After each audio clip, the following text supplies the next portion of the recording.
难道就真的没有办法再接近顾西城了吗？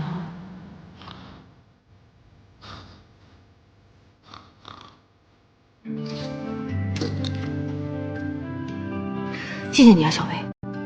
跟我客气啥呀？加上我这些护理费够不够？还差1部分。我想了半天，我实在憋不住了。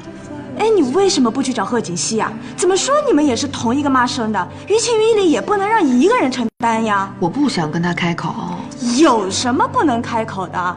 你现在不是手头紧啊，找他借钱又不是其他事情，是为了你妈。你听我的，你必须得找他，你知道吗？